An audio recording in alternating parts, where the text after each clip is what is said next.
Welcome chefs to this lesson on how to make macaroni cheese. Just a reminder, before you begin, please make sure that you've got parental supervision, you're not working alone, that your parents are there to take responsibility for you. Please make sure that you've got your PPE, so you're wearing an apron, sleeves are rolled up, hair's tied back, you've washed your hands ready for today's lesson. Then you can get your mise en place ready. Now mise en place means everything in its place. So I've gathered out ingredients, I've gathered out equipment, and I'm ready to begin today's practical. I've begun by filling a saucepan halfway full with warm water, giving it 2 teaspoons of salt and bringing it to the boil. And into there goes my pasta. Now that's been cooking for a couple of minutes now. I'm using just straight macaroni. I brought the water to the boil first and then put the macaroni in, but I don't want to cook it all the way through. I don't want it to be really soft because my mac and cheese is going to get baked in the oven again. So the macaroni, the pasta, will get cooked twice. So I'm going to take it to a stage that we call al dente. Al dente meaning it has a bite to it. So using a slotted spoon or any spoon, I'm going to let the water drain off. I'm going to try a little piece of pasta. I'm going to bite into it. And yep, it's perfect. It's softer on the outside, but it's still got a little bite to it in the center.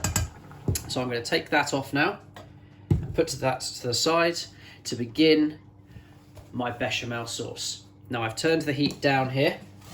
I've got a second saucepan. And I'm going to place 50 grams of butter into this second saucepan to begin my bechamel sauce. The bechamel sauce has 3 ingredients: butter, flour and milk. The butter and flour will always be the same quantities, 1 to 1. So I've got 50 grams of flour here to 50 grams of butter. The milk will always be 10 times the amount. So I have 500 millilitres of milk. Now, while we're just waiting for the butter to melt, I'll use a colander to drain my pasta. So a colander is just a mixing bowl with no bottom. It's got holes in it so that you can drain off the water and it catches in the saucepan there. I'm going to pop that at the back,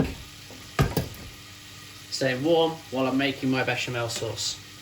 So you can see the butter has started to melt, going from solid to liquid. Once the butter is completely melted, I'm going to add in the flour. Bechamel sauce doesn't take too long to make. It's not too difficult to make either, but there are some very common mistakes. So you need to pay attention to when I'm taking the pan on and off the heat. So the butter is gently melting here. Now that my pasta is drained, I'm going to tip off the excess water into the sink. I'm going to return my pasta here to my saucepan. And if I leave this too long, it will begin to stick. So I'm going to place just a little drizzle of olive oil in there and give it a little mix around. That's going to stop the pasta from sticking to itself. So just a little olive oil and then mix it around. You could use vegetable oil or any other type, sunflower, rapeseed, whatever you've got at home. So now that my butter is nicely melted, I can add in the flour. So all at once, 50 grams of flour straight in. You know, so I took it off the heat to add it in. Then I'm going to use a wooden spoon to stir that mixture in. And it will look, for those of you who have made it before, a little bit like pastry at this point. I'm going to return it to the heat now. I've got it on a medium heat. And I want to now cook the flour and the butter together until it starts to form a dough-like ball. Now, if the heat is too strong here, the flour will burn. So make sure you haven't got it any higher than medium. You can go down to a low heat as well. So I'm going to cook the flour on the hob for about a minute or so till it starts to resemble a ball of dough, till it's coming round off the sides of the pan. It's not sticking. So you can see now this is starting to bind together, starting to turn into a dough-like consistency. At this point, I'm going to take it off the heat.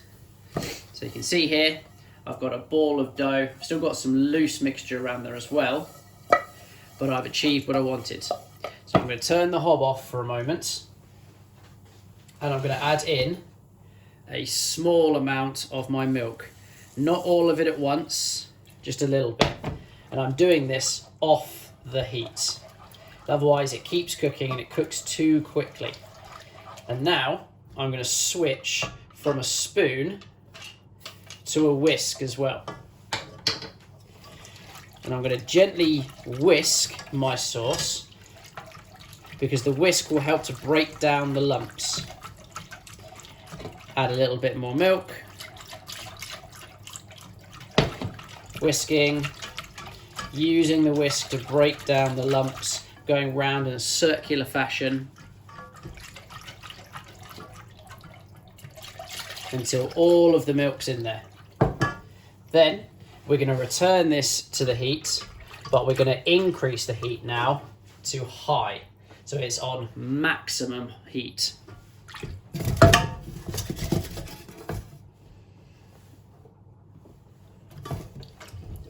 So the hob's on full and I'm whisking. At this stage as well, we can give it a little season. So I'm going to pop in just a little bit of pepper and a teaspoon of salt. Just to season. It's always important to season your food while you're cooking it, not just on your plate at the end. Season it while it's cooking it for the best results, because salt helps to bring out the flavours of the other foods. So on maximum heat, you can see the steam coming off the top now. Means the temperature of the milk is increasing. Now the process that we're going to learn about today is called gelatinization. The starch inside the plain flour, the wheat flour, when it reaches 60 degrees, it cracks and releases a substance called gelatin. And that is what thickens our sauce. So as the milk heats, the flour, in layman's terms, is what's thickening. But we want to dig a little bit deeper. We want to know what is it in the flour, and it's the starch. So once that's reached 60 degrees, it's going to start to thicken, and it will start to thicken very quickly as well. So using my whisk, I'm breaking the lumps. It's still got a very, very thin consistency at the minute. Not much thicker than milk, but it will get thicker very quickly once it reaches 60 degrees. It's not far away now.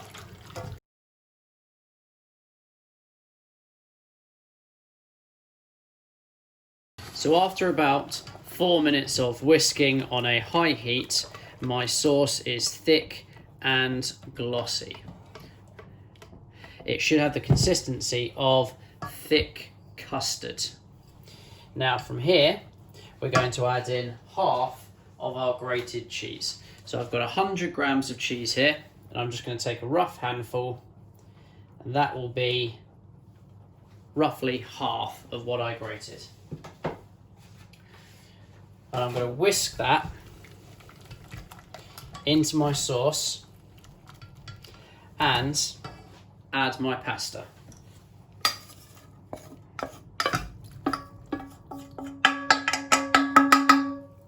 I'm going to switch back now from my whisk to my wooden spoon, and I'm going to mix that together.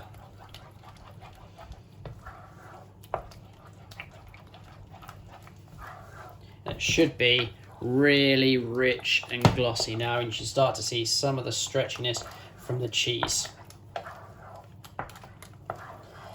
Now, you can just place this in the oven with a little cheese on top straight away, nice and easy. You could serve it as it is right now and not bake it in the oven. I'm going to add just a few extra ingredients to make my mac and cheese really special though.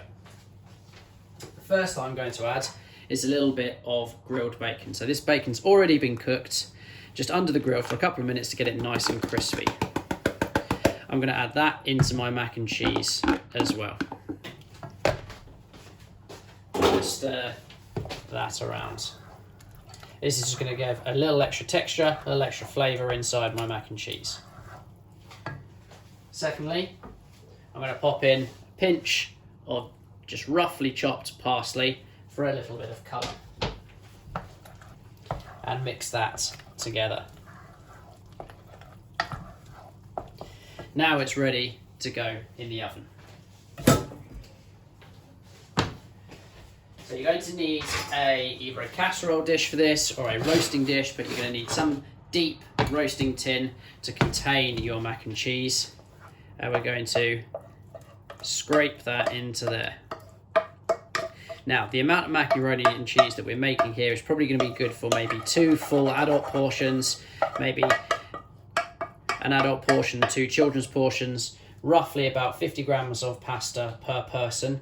You can increase the recipe as you like though. Now, on top of the macaroni and cheese is going to go our topping. That's going to be the remainder of the cheese, the breadcrumbs, and the remainder of the parsley. So I'm going to mix that together and give it, once again, a little season. Little cracked black pepper, good pinch of salt. Mix that together, and this is going to help form a lovely crust on the top of our macaroni cheese. I'm going to sprinkle that over and make sure that it completely covers the top of the pasta.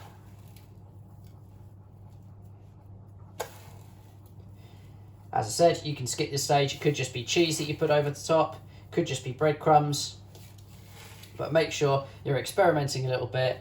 Herbs, spices, like so. Lovely. Now your macaroni and cheese is ready to go in the oven.